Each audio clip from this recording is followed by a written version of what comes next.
I watched George Floyd take his last breath. And as a former police officer, former soldier, Marine, diversity officer, liaison to the Pentagon, right? I mean, I was on a committee that helped create policy for all of the military services. A trained diversity practitioner, peacekeeper. I was one of those people who are on the streets right now, one of those men and women, the cops and National Guard soldiers, right? And on the other side, an openly gay Black woman. And I didn't know what to do. I said, oh my God, what do I do in this moment? What do I say? And of course, I immediately thought about social media. And I'm like, I've never talked about anything political. And very quickly, I said, this isn't political. This is about humanity, period. So I ended up writing an op-ed. It was in the Toronto Star about former cop, soldier, talks about new conversation. And what's the old conversation? The old conversation is a conversation that many Black parents have with their kids. My dad was teaching me how to drive. And he said, pull over. I'm gonna ask you a question. It's not gonna be on the test, but it's the most important. What do you do when the cops pull you over? Hands visible, 10 and 2. That's right, he said. It's like, but Dad, what if I didn't do anything wrong? It doesn't matter. Dad didn't want me to be right. He wanted me to come home that night.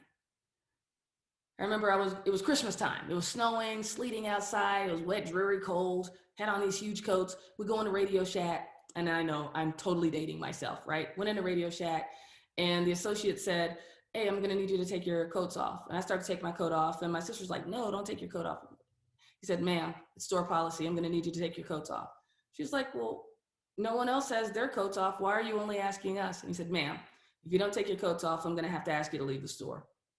My sister looked at me, she said, come on, let's go. And we got outside. Again, I'm 11 or 12. And I said, why did he want us to take our coats off? We weren't gonna steal anything. And she just looked at me and said, it doesn't matter. It does matter. And yes, Black lives matter. And yes, all lives matter. And when I hear the all lives matter in defense of Black Lives Matter, I think if my wife came home and said, hey, if I said, hey babe, did you miss me? She's like, I missed everyone. Or do you love me? I love everyone, right? I'm probably gonna feel a little about that.